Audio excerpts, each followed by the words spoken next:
Hi, everyone. Welcome to this special episode of the Future of Crypto Compliance. In this special series, we really go deep into the future of crypto compliance and try to understand how the landscape will look in the next couple of years. Today, we're very lucky to be joined by Noah Perlman, the Chief Compliance Officer at Binance. After studying at Harvard University Columbia Law School, Noah worked at the DEA, Drug Enforcement Administration, and at Morgan Stanley, where he was at the end, and not only a managing director, but a global head of financial crimes. He came into crypto world, joining Gemini as first as chief compliance officer, and then before becoming the chief operating officer. And since January 2023, he's a chief compliance officer at the largest crypto exchange in the world, Binance. Noah, welcome to the Future of Crypto Compliance. Thanks, Henri. Thanks for having me on. It's great to be here.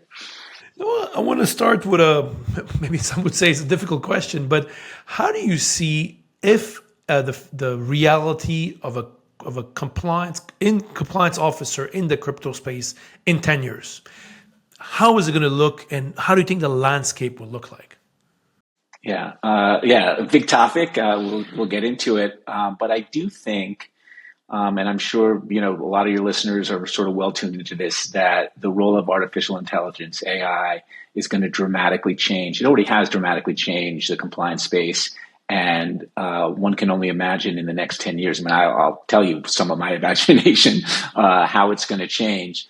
And let's start. I mean, very high level. I think principally you're just going to have a dramatic reduction in false positives. Anybody who's in the compliance space and who's operated at scale understands that the big challenge is just filtering out all of the noise trying to get to the signal.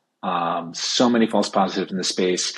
AI will do a dramatic job of reducing that and allowing compliance professionals to really focus on the signal. Where are the bad actors? So that we can sort of focus on that and let the vast majority of the users who are legitimate, who have no issues, we can sort of give them a friction-free, great experience. And that's going to change across the entire industry. So it's going to get better and better. So let's talk about that. So obviously you mentioned we'll have a reduction in the number of false positives, which obviously is a massive headache. I don't know. I mean, I think there's a lot of data in the compliance world. I don't know in the crypto compliance world how much money is wasted every year, just dealing with these false positives. How do you think we'll be dealing with this? You think it'll be mainly done via AI? Will be able to enable us to reduce the number of false positives? And especially, what is the role of humans that you see in the next, let's say, 5-10 years in the crypto compliance functions? Yeah. So let's take both of those. So actually, I really do think you'll have a dramatic reduction in false positives. And the reason is just, as these tools and models get smarter, we've got so much data that we'll really be able to sort of pattern recognize. And look, when Binance, we've got 300 million users, right? The models will get trained and we'll be able to say with really a high level of certainty that this pattern, notwithstanding the fact that this has alerted, we have seen this type of user, this type of activity millions of times before, and we know with a high degree of certainty, a certainty that will satisfy regulators and will satisfy ourselves that this can be closed without human intervention. So that is the goal, and obviously we can come back to that. I mean, there's got to be a lot of sort of validation before you get to that point, but I think we will. And then again, that allows the humans to now look at the more sophisticated, the more novel schemes. You mentioned in the intro, I have experience prior to coming into finance on the law enforcement side. I was at DEA, and then I was a prosecutor, a federal prosecutor before that. And I'm well aware criminals, bad actors will get as sophisticated. It's a game of cat and mouse, and they'll come up with new ways and new mechanisms. So I'm under no illusion that AI will solve everything, but it just allows the humans to sort of focus on where the new challenges will be. On that point, Noah, do you believe there will be a day where regulators will be comfortable with cases of false positives being completely dealt with AI and a case being closed? Or for the foreseeable future, we expect to have a human overlay on top that is accountable for these decisions? Yeah, so certainly in the near term, I would imagine human overlay. And look, whether it's a regulator or even myself, I mean, we have to prove out the case. I mean, the industry has to prove that the tools work. You have to sort of parallel run them. You have to sort of test them in real world circumstances and be able to have a model that's replicable, that's validated. But only when you get to that point will it makes sense. I mean, only when you get to that point that you can put it in front of a regulator, an auditor, counterparty, and say, "Look, it works." Actually, I think Henry, I'm of the view that it's going to actually work in some cases better than humans because it's going to take out some of the sort of unconscious biases that we all bring to sort of scenarios or muscle memory. There was an interesting study, not in compliance space, but in the medical field, where they sort of fed in. This is relatively recent. They fed the AI engine, sort of a bunch of symptoms, and they compared sort of the AI diagnosis to that of the actual doctor's diagnosis, and the AI did better. And again, sort of the theory, and I don't. I confess I don't know enough about the study to know like how valid it was, but the sort of the principle was you sort of rule out sort of the natural sort of biases that we come with, and actually come to a better result. Can I just take 20 seconds of your time to thank the sponsor of today's episode? Today's episode is brought to you by ACX Compliance, the world's largest crypto specialized compliance managed services provider. 100% of ACX staff is advanced crypto and crypto compliance trained, in addition to being proficient in all major crypto transaction monitoring and KYC tools. ACX Compliance provides end-to-end compliance managed services support, including crypto transaction monitoring, SAR preparation, case remediations, financial crime investigations, and wallet screenings. Find out more on why many of the world's largest tier 1 crypto firms use ACX Compliance to scale their compliance function, reduce cost, and increase quality. acxcompliance.com, acxcompliance.com. Now back to our show. And obviously when you look at an exchange like Binance, like you mentioned, you have hundreds of millions of users, you have tons of data. I mean, that's the beauty of being able to run a large exchange is the data you're able to capture from it. But do you believe then there'll be kind of an unfair system in a way where a big exchange like Binance have a data and they'll be able to actually use AI to deal with these false positives, whereas if Henri Noah Exchange that just launched, we don't have those tools. I presume there'll be a way to get some of those tooling externally from service providers, but do you believe that will play a role when it comes to dealing with the false positives in particular? Yeah, it's an interesting question. I think maybe in the near term, sort of the bigger players may have an advantage on that to the extent they're building their own tools. At a certain point, one would expect either through vendors or third-party solutions that this becomes available to everyone. But I do think it will be incumbent on the big players probably to drive this forward. I mean, we simply have the resources, the expertise, and of course, it matters more, right, to us, to the big players, because the false positives, the volumes are such that it's just worth the investment in the time. And Noah, you spent multiple years in traditional finance before joining Binance. I mean, or Gemini as well. In the crypto space, you spent numerous years. You mentioned before as a prosecutor, a DA, but especially in TradFi. If you're a betting man, do you believe there'll be TradFi banks that will look at implementing a lot of these AI solutions for false positives, or it'll be exchanges like Binance who are basically going to leverage this technology to try to reduce the number of false positives? So if I'm a betting person, my bet is on crypto and Web3 to sort of lead the way and for TradFi to follow. Not a slight against TradFi. Spent 14 years at Morgan Stanley, a firm I absolutely love with incredibly talented technical experts. But my experience, Wall Street just moves slower. TradFi moves slower. It's bigger. It's not a slight against them, but the sort of founder-led Web3 companies, whether it's experience I have personally at two of them or in talking to my peers, we just move much faster. We have the ability to move faster. So I think crypto will lead the way on this.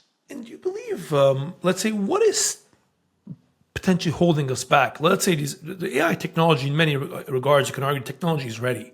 What do you think is holding us back of being able to implement a lot of these tools within our different organizations? Is it regulatory concerns? Is it the CCOs themselves? Is it lack of trust towards the tools? Like, what do you think is holding us back? Yeah, so everything you just mentioned is all. I don't know if it's holding us back, but that will be the sort of the rollout. So, I mean, first and foremost, that stuff has to work, right?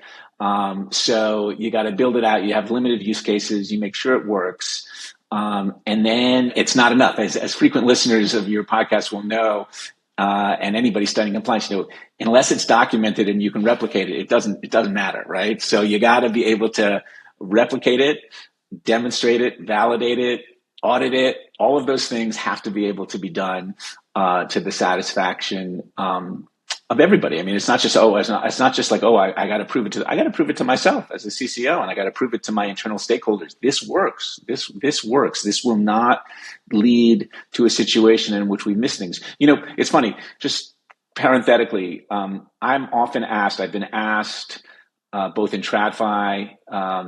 And since I've been in crypto, and I know lots of CCOs are asked this, whether it's at a board meeting or in front of your CEO, they'll say, what keeps you up at night? What is your biggest concern? And my response has been pretty constant for, probably a decade plus, which is that I don't know what I don't know.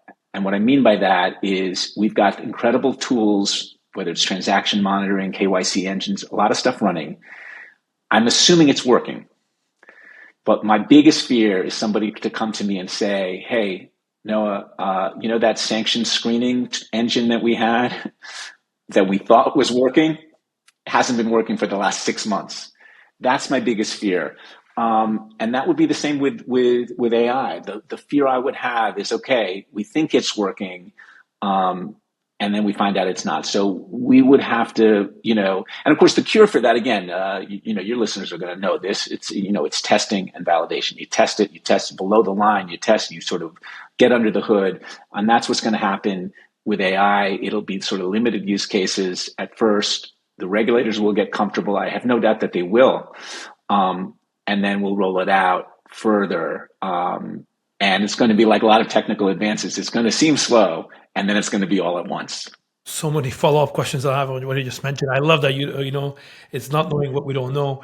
You mentioned sanctions, Noah.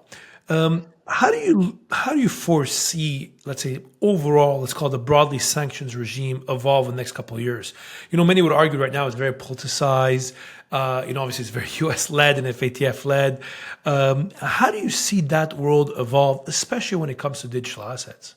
Yeah, no, look, people far sort of more in depth, smarter than me on this will probably have better predictions. I mean, to me, where I sit, it's not for me to view, really opine, at least not publicly, what I think about the effectiveness or the regime or why we do X, Y, and Z.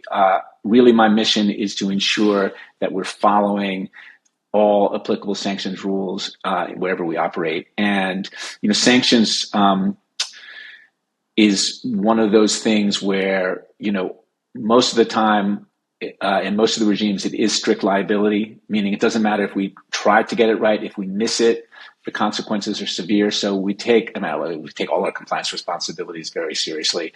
But there's no real risk-based approach appetite there. It's like we got to get it right, spend a lot of time focused. And that's funny. So as I'm talking out loud, that might be one where AI, solely AI without human intervention comes later on, because again, there won't be any room for error in that space. Sanctions, again, it's a very interesting topic. We've got some really talented professionals at Binance, and I know there are incredibly talented professionals throughout the space, both in TradFi and crypto, who really focus on this, trying to get it right.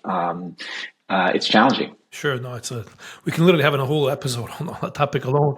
I want to ask you also. You mentioned before, like let's focus on identity, right? So obviously, right now, I would argue that actually most crypto exchanges now have better KYC, customer identification than actually a lot of traditional banks. Just being able to leverage a lot of the latest RegTech and LawTech solutions. When you look at, say, 5-10 years down the line, how do you see the concept of identity will evolve, especially in the crypto world, and in particular for crypto exchanges? Yeah, so I have pretty strong conviction that we will get to sort of zero knowledge proof identity solutions.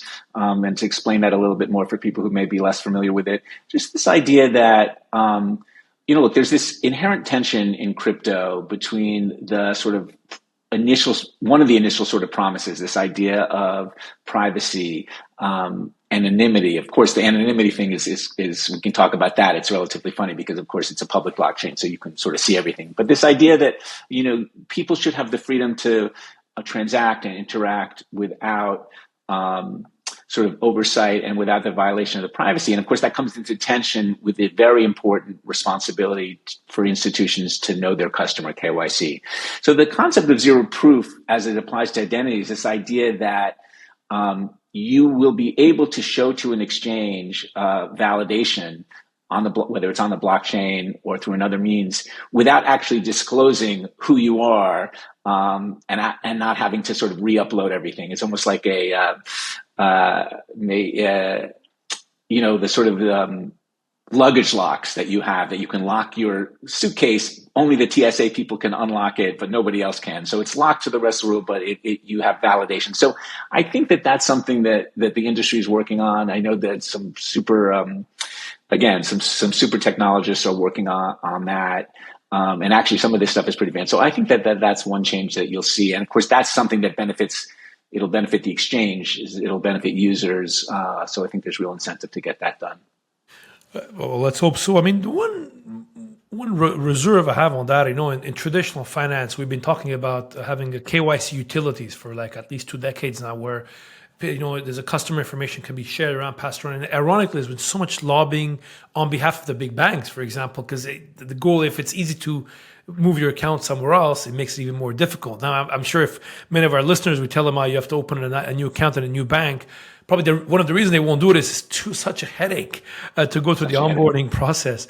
Like, do you believe, there's obviously zero knowledge proof that we can verify something without even having to disclose the information, but there will be something that is passportable? Like, do you think the game theory become, everybody will say, okay, we all benefit from this, although this has failed in different, versions in traditional finance? Yeah, no, it's a very good observation, and that's the idea: is that it would be passportable. That you could almost sort of come to, whether it's to an exchange, and again, I think exchanges here might lead the way, crypto exchanges, that is. You could almost come with your sort of token, which doesn't actually disclose your identity, but is recognized by those exchanges as, okay, this is validated KYC. Of course, look, this stuff is challenging because you have to get regulatory sort of buy-in for this. It has to work. You pointed out some additional issues, which is, does the industry really want this? There are pluses and minuses to it as well, because stickiness is something perhaps the industry doesn't want you to be able to sort of passport your KYC so quickly. I think that any sort of user-focused platform will want this, because this is what's better for users. Certainly our mantra is users first all the way. We will compete on product and other aspects of it, and KYC should not be a moat. So we would push, we'd push for this. TradFi has, as you're well aware, they have at least in the US, this sort of concept of reliance, where under certain sort of limited circumstances, you can rely on somebody else's KYC. So there's certainly a model there that could be expanded, where, given certain circumstances, industry could rely on the fact that KYC has been done once somewhere else, legitimate, validated, etc. Hey everyone, Henri here. Can I just ask for a quick favor? If you enjoy this content, can you please like or subscribe? It really helps empowering the algorithm and have more people discover the show. This in turn allows me to invite better guests, and that can continue adding value to you. Thank you very much in advance. Now back to our show. That could be interesting actually if the concept of reliance works. But how do you think that could work in an industry that is so global as in digital assets? You could argue that bank, if you're a regional bank in the US, your customers are pretty much all let alone the same state, probably the same city. How would that work, you think? Let's say the global coordination when it comes to crypto could work. Yeah. I mean, look, it would be challenging. I mean, look, we're seeing global coordination on travel rule, for example, how difficult it is. And of course, anytime you are talking about a compliance solution that is not unilateral, meaning that you got to get the industry together, it's going to be challenging. And not just because there's competition, although that's part of it, but just because there's just going to be other concerns, other, platforms are focusing on different things, different jurisdictions. So yeah, a challenge for sure. And maybe I'm over optimistic that we get there in the near term, but maybe I am over optimistic. Let's see.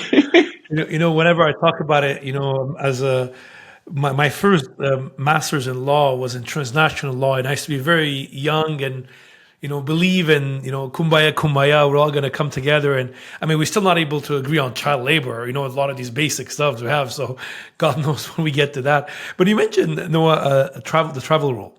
If you were, let's say, back at you were at the FATF, and you could improve one thing on the travel rule, what would you want to improve?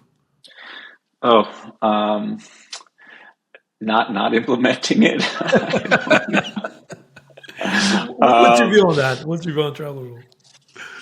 So, it's one of these things, like, I don't, I got to be careful in talking about that because, and not careful because, there's anything particular. I don't want sort of the misconstrued. I mean, let's start with sort of the threshold sort of issue. Travel rule is something we are committed to. We're working hard on. We're involved with our own solution. We're involved in the industry. It's the law of the land, and we're going to get it done. We've got it done where we already need to. But it's one of these things where, there's this term, and I apologize for not recalling where I found it, but this idea of skeuomorphic, which is like sort of you take you take what was done in sort of the real world and sort of you apply it to this virtual world. And travel rules just sort of strikes me as, okay, well, we had this in TradFi, we're going to just apply it here. It's like, do we need it here? What are we solving for? And that's just sort of some of the question that I would ask, and sort of, if we would go back to revisit it, may sort of suggest, look, is there a compensating control here for what we're trying to get at? But that being said, that's more of an academic exercise. Bottom line is, we've got a great team working on it, and we continue to sort of move ahead. I always say that outside of service providers, I don't know who's really benefiting from the travel rule, but that's a whole different conversation on that point. Yeah. We've discussed a lot about AI and the impact it has on the compliance profession at the start of this recording. I've been reflecting a lot recently, as somebody who creates content on a daily basis, is about fakes, right? Like the concept of deepfakes, fraud, and obviously it goes along, it's quite a broad topic.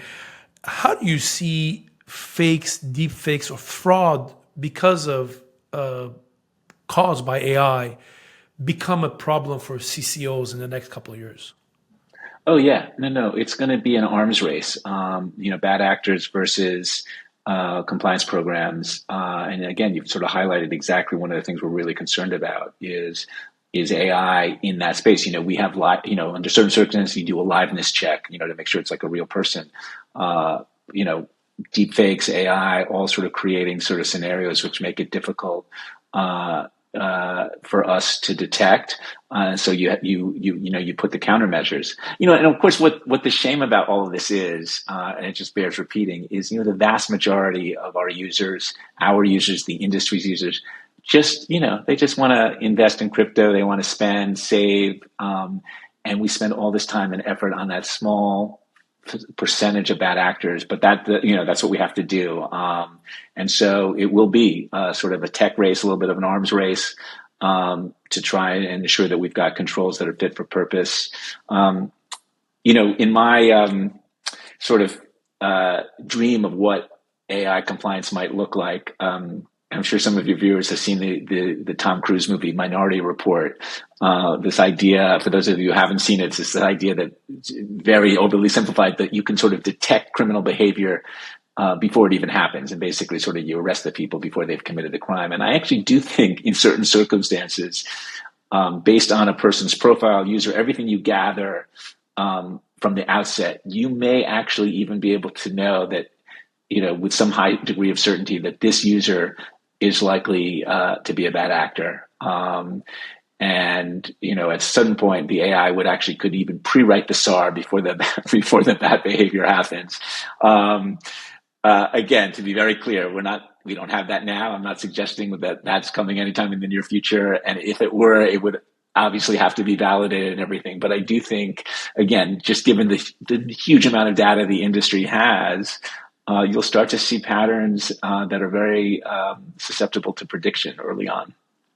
From all the potential risk we're seeing of bad actors using AI, of deepfakes, fraud, and so on and so on, what is the one that you think could be the biggest headache for the crypto compliance community in the coming years? Oh, great question. So I don't know what the biggest one. I mean, again, my concern is really around the use of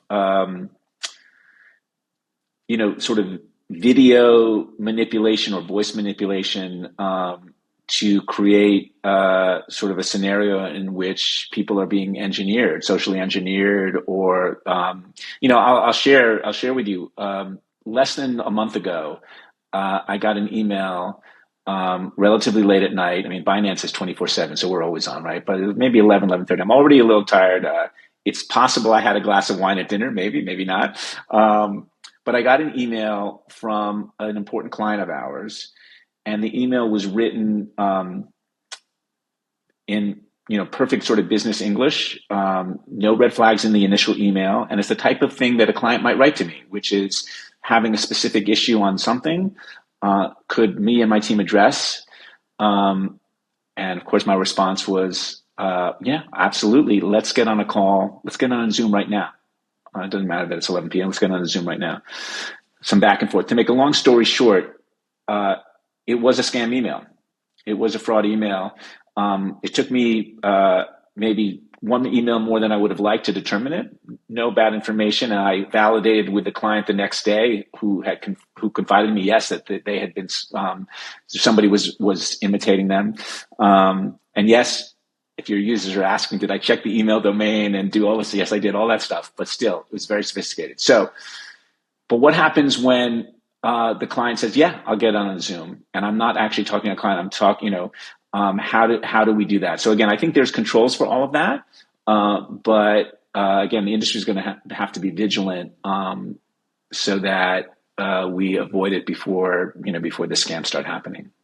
Noah, I spent a lot of time obviously looking at the latest technology, just as from a content creation perspective, and I can tell you that some of the tools that are available now in the market.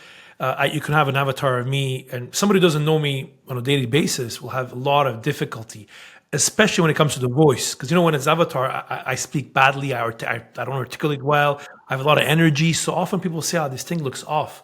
But there's some of the tools right now in the market that is basically text to basically just voice, using your voice, right? It's very, very impressive, actually. No, it's incredible. My family, we've created sort of best practice for families. We have sort of a challenge phrase, and the kids who are actually, sort of more grown up now, know that like if I'm calling or somebody's calling and is in trouble or needs money or needs this, we have a sort of a challenge that only we would know to ensure that it's really the person. Yeah. It's so ironic that we're going back to techniques that were used, 2,000 years ago on the battlefield or in the medieval times. Ironically, that is what the secure way we have, whilst we have all this technology that is available, which is quite incredible. I just want to ask you on one topic that is interesting as well is on the topic of privacy coins, right? So obviously there's a lot of debates right now on the topic of privacy coins and, of course, how it's being used and the compliance lens on top of it. What's your view, let's say in the next 5 years, 10 years? Do you believe privacy coins will remain as they are right now, a small part of the ecosystem? You think they'll play a bigger role, or do you think they'll be completely basically blacklisted, so on, quote unquote, from at least the centralized players in the market? Yeah, interesting topic. Certainly, I would suspect not the latter. So I think that privacy is an important value, super important value around the world. It's funny. A lot of people, and this was just as a parenthetical, a lot of people who when I first really got into the space in crypto, with 7-8 years ago in earnest, you had a lot of naysayers who didn't understand the use case. And often these people were from places where either they never experienced hyperinflation or they never had sort of government seizures of accounts. And privacy coins to me is a little bit the sort of saying, there's a lot of things, why do you need a privacy coin? What's the big deal? And it's like, I think it's a luxury for certain people, people who've lived in jurisdictions that where it hasn't necessarily been an issue. But I do think privacy coins have a legitimate place in the ecosystem. And again, like everything else, has to be done right. You have to ensure that they're not being used improperly. And I do think there are compensating controls for that. And so I do think that they have a place to stay in the ecosystem. Again, as with everything, right now, different regulatory approaches to it. We comply with the regulatory approaches wherever we operate and seek to do that and engage with the industry and with regulators going forward. So I do think they're here to stay. What's your view on, you mentioned, let's say, regulators around the world. Do you believe there's a model where the industry is better off being self-regulated, or you think that will never happen for all the obvious reasons that we all know? Yeah, I think we're a ways away from that for lots of different reasons. I do think it would be better. I mean, look, and I'll give you some examples.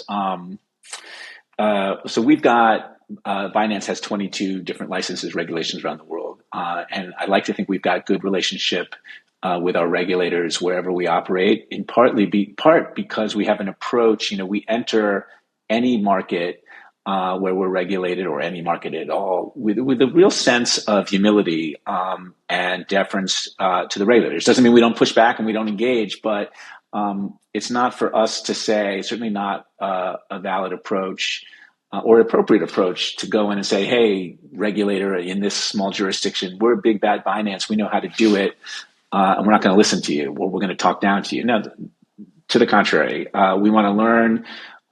We feel like we've got stuff that we can share with the regulators, and we want to do that as well. But getting to this sort of example, so you've got these 20 different regulators. Compliance, as we've talked about, a lot of it is risk-based. A lot of it, there's no one right way to do something. Customer risk rating, how do you do it? What's the appropriate percentage of high-risk customers? The fact that one regulator has one view and another regulator has a different view doesn't mean that either regulator is wrong, that they can both be right. But it does create an issue for when you're running a global program. How do you resolve those? And so if I had one wish for regulators around the world, it would be, when you come into a situation and you see a platform doing something in a way, even if it's not the way you might like it, if it is fit for purpose, maybe that's okay not to sort of impose your will on it. That would be a dream. But until then, and to be fair, and again, I don't want to mischaracterize. A lot of regulators do take that view, which is, okay, maybe we would do it a different way, but we see what you're doing here, and that's okay with it. I mean, certainly, I don't mean to suggest that everybody's coming in and saying we have to do it like the complete bespoke way. But there is this idea that if you had sort of one sort of standard self-regulatory, it might be more effective and more efficient. We'll see. I don't think we're going to get there soon. Yeah, as we'll say. I mean, I guess you're also not optimistic on. Let's not say collaboration, but let's say harmonization at the global level between regulators, huh? Especially in crypto. It's not going to happen. Yeah, I don't think so. Yeah, no, I mean, I should say not anytime soon. Anytime soon. Yeah, I think that's what it is. Yeah. I want to maybe switch as the couple minutes we have left. Noah, talk about you personally. There's obviously your, I would call you, it's a very experienced in the field, to be very diplomatic and polite. And obviously you've seen a lot over the years from being prosecutor to obviously being in a TradFi to crypto. A lot of my listeners on the show are people that are, let's say, younger in the space, or less experienced than you. What's your advice that you give to a junior compliance officer today that is entering the crypto space? Yeah. So look, I mean, there's a lot of advice I have. Each case is different, but a couple different things. So I think that some keys to success earlier on in your career in this space is really to become a subject matter expert to have real deep expertise in whatever it is you're covering. You can often say that there's no way to replicate the experience of the senior people in your department. So you go to a meeting and you'll have people who've been 5 years, 10 years, 15 years at it more than you. You're not, as a junior person at the beginning of your career, going to be able to replicate that sense of risk and that appetite. But you can, in fact, be the most knowledgeable person in the room about a specific set of facts or the rules. You really can be. There's no barrier to doing that earlier on in your career. So that would be one. Two would be to develop your communication skills. And when I say that, I mean it in every sense of what communication is, whether you're speaking on a podcast to thousands, you're speaking in a room to your manager, or you're presenting to leadership in your organization. Understanding how to effectively communicate is a real skill and important to career success. And the one sort of thing that I would emphasize that junior people tend not to have as much, although some do certainly, is the ability to read the room. Often you'll have junior people come in to present. I like to give junior people opportunity to present to leadership, and you never know what leaders, executives are going to want. What their appetite is for detail, and the ability to understand they want to go deeper or they want you to move along is something that's developed over time, and so and that's not just time but practice. So opportunities to communicate. Subject matter expertise. And then the last thing I would say on this, and I could fill a book on it, is understanding the role of the compliance officer.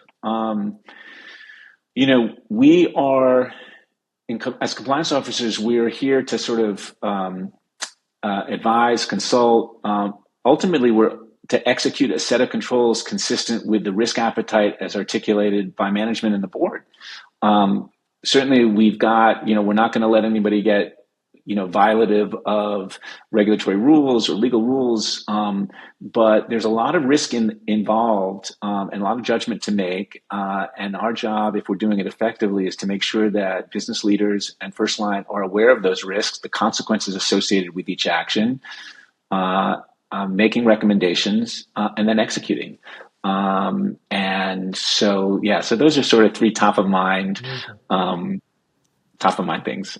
On your first two, on being a subject matter expert, my dad, being a typical Armenian dad, used to always tell me as a kid, I don't care if you become a garbage man, but just be the best garbage man in the world. Know everything about the garbage industry. It's something always stuck with me over the years. And you mentioned reading the room. This is exactly how I used to interview people, actually. I used to bring in an elevator with me and see if they're looking on their phone. I always recommend young people to go do Toastmasters, learn how to speak. And these are skills you can learn. I mean, I used to be a very shy kid, by the way. I was very afraid of talking public, doing stuff like this. And obviously things have changed a bit. But I think it's a very interesting advice you give there. You mentioned the last one is understanding your role, right? When I discuss with, many of the CCOs in our industry, what I find interesting is the crypto industry, unlike, let's say, traditional finance, you're still often working with founders. Look at Binance, you can actually look at all the peers of Binance. The founders are still there, whereas Mr. JP Morgan or the founders of Morgan Stanley and others are not there yet, right? Are not there anymore. How do you think it's different working as a CCO for a founder-led organization versus one that is a public listed for 100 that's been around for 100 years? Yeah, great question. I do think it's different. I mean, founder-led companies, this is the founder's company. And I think there is, it's different. It feels different, although I think the actual sort of role is similar, although perhaps it's articulated somewhat differently. It's still incumbent upon the compliance officer to make sure that the founder is aware of consequences of action and non-action, and all the risks associated with that. The worst situation for, I think, one of the worst situations for a chief compliance officer is to have a situation in which something bad happens based on a decision, and a founder or leader comes back and says, I didn't know that that was a possible, I was unaware that that was a possibility or a consequence of that particular decision that we made. If they're aware of it and it happens, you sort of have done your job. And obviously it's not, I don't want to I think I may be over indexing on saying we're just sort of neutral and we're just sort of presenting things in no, absolutely not. We're trusted advisors, consultants, partners on this, and certainly advocate. I mean, I have very strong views on lots of things, compliance related, and we'll sort of advocate. But at the end of the day, maybe even more so than in a non-founder led company, you have to be prepared to disagree and commit. In order to be successful, you've done your job. The leaders know what the consequences are of this, that, the other. You make a recommendation, you advocate. They want to go a different way. Great. Now we're going to execute that vision. No. And you think that's something a lot of younger people have difficulty with, I presume, right? I think some do. Not really understanding or being frustrated a little bit on occasion. I do think sometimes, and not understanding. And again, I appreciate, this idea of sort of risk-based, that really can only come over time to really understand and have sort of the muscle memory of the types of actions. I mean, one of those sort of exercises I use when we're making difficult decisions that are in a gray area is to sort of challenge my people to say, okay, if this goes not the way we expect, what would the conversation with the regulator look like? Do we have arguments to make? In other words, I sort of be very simple. If a regulator were to say, what were you thinking? Do we have an answer that passes the straight face test? Do we have an answer that says, this is what we were thinking? We respect that you disagree, or that maybe we acknowledge we got it wrong, but this is what we were thinking. And the reason we were thinking it makes sense. But I would never put one of my people in front of a regulator to defend a decision where they say, what were you thinking? And we just sort of, we weren't. I mean, that's unacceptable. What is the one last question before we move to the final round of questions? What is the one skill you think will be very important for a crypto compliance officer in 5-10 years? Yeah, so some of the themes we just talked about. So it's communication and judgment. I mean, that's not going to be replicated by AI. Yeah. So the AI is going to do all of this, but then how you communicate that internally, and then how is your risk appetite calibrated, and how do you sort of communicate that? And the interesting thing is, ACAMS doesn't teach you that. Law school doesn't teach you that. These are like life skills, ironically, that you probably learn more on the soccer field than or at scouting than anywhere else. It's so interesting. Yeah, no, it's true. You bring it elsewhere. You bring it to bear. Does it make sense? Look, I've been at this a long time, but I am still. The minute I stop learning things is probably when it's time to do something else. But I still learn tons of stuff all the time from my peers, from people who work with me, people who are junior to me. There's always learning to be done. It's sort of recalibrating your risk. One of the things I think, I know we're coming to close to time, but I think it's valuable, especially for compliance officers in this space. Sometimes there's new products, there's new tokens, there's new technology, and you think to yourself, I don't really understand this. But there are all these smart people who are saying it makes sense. That's when you have to dig in and say, I need to understand this. It's not me. Like, if I can't understand it, I can't do my job. And perhaps I can't understand it because there's something wrong with it. Or maybe it's just, it takes you a while, but like really making sure that you're not, I don't want to say bamboozled, because I don't think the business is necessarily trying to pull one, but like, you can't do your job unless you understand the product, the technology. You don't have to code it yourself, but you need to have an understanding of what you're trying to do. Yeah, very, very, very wise words. Noah, my best friend, the Bell, is with me. I'm going to ask you quick questions, and I want like 1 or 2 word answer, and the Bell is here to keep us honest. Are you ready? I'm ready. Let's rock and roll.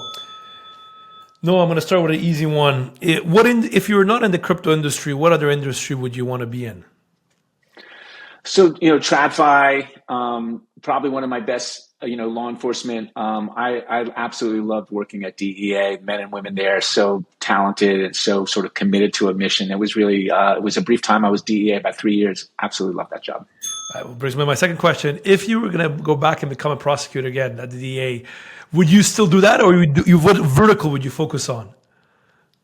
Oh yeah, probably something else. I think in the fraud space, one of the things I've seen in TradFi is just how devastating these frauds can be to sort of really honest, hardworking men and women. And so trying to sort of combat that. If I went back, that's the type of sort of prosecutor or work I would try and do. What is your favorite law enforcement movie, or like cop or prosecutor type movie? Oh my goodness. I'll tell you what movie. It's not necessarily a prosecutor movie, so I'm not answering exactly. But Yeah. Margin Call. I don't know if you've seen that. Kevin Spacey. That movie about sort of and what a great movie. And one of the things I love about that movie, having worked in the bank, it just captures so much of the sort of feeling. They got so much of that nuance right. A little bit under the radar, but I highly recommend Margin Call to folks. What's the best piece of advice you've ever received that you have never forgotten? So Gary Lynch, who very storied career, still working. He was the chief legal officer at Morgan Stanley, Bank of America, storied career in finance. One time at a sort of AMA early on, Gary, you have got all this information coming to you. How do you decide everything? And I'm not going to get it exactly right, but basically, sort of look. You get the best information you can. It comes in. You make a reasoned decision, and you move on. And you just cannot second guess everything you're making. Here we go. No second guessing. If you had the choice to go back to law school tomorrow, first, would you go back, and what vertical would you focus in? So yeah, I would go back. I mean, I've been blessed to have a really sort of interesting career, like 3 different stages: government, TradFi, crypto. Law was the foundation of all that. So I would do it again. And I don't know that I would do much differently. I think, I came to law school wanting to be a federal prosecutor. That was sort of the dream, and, was lucky enough to do that. And so I would do that again. A young person comes to you and says, "Noah, I want to go into crypto compliance," and it has 4 different job offers. Which one should he or she go in if he wants to get into crypto compliance? A, the regulator; second, law enforcement; third, a crypto platform; or 4, into a consulting role? Oh, great question. So this actually dovetails. I know I'm not being so succinct, but this dovetails with one of my other career advice, which is not to take a job solely because of what the next job might be, because you just never know what happens. So you have to like the underlying aspect, and then that's going to be better. If you like it, you're going to do better, and more opportunities are going to open. For me, when you're a young person, government service is great for lots of reasons. So regulator or law enforcement would be that's my own personal bias, but I don't think there's necessarily a wrong choice on those 4 that you just mentioned. If you could launch one startup in the compliance world, what kind of startup would you launch? AI all the way. AI all the way. Another tricky one. You have the choice to go work for any regulator around the world. Which regulator would you go work for? Oh my goodness. Well, look, look, I'm a U.S. based person. I think I'd go to a U.S. regulator, would try and get that balance right between some of the historical over enforcement and really try and grow the industry. Very, very. I think that you're much needed there, Noah. What's the biggest misconception you're seeing on the market when it comes to crypto and crypto compliance? Misconception. I think, look, there's been incredible. There's been some dramatic changes in the approach, but I still think probably the biggest misconception is the percentage of illicit funds that are flowing through crypto. I mean, it's just dramatically reduced over time. There's still, look, you can make the argument that any is too much and there's still more work to do. But really the industry, not just us, the industry's done a really good job of sort of reducing its exposure to illicit wallets over time. Certainly the central exchanges have. I have been criticized myself by certain people in the compliance industry because I don't, in that same sentence, recognize and acknowledge that we still have more to do. And so I'm doing that here. I by no means think we're perfect. I by no means think that our work is done. Lots more to do, and we're working on it. But I can have that thought and still recognize the incredible strides we've made. You know what? To finish it off, my traditional question, whoever comes on my show here, you could have lunch or dinner with one person dead or alive. Lunch or dinner with one person dead or alive. Who would you have lunch with? Oh my goodness! I wish I'd known about this. I would have,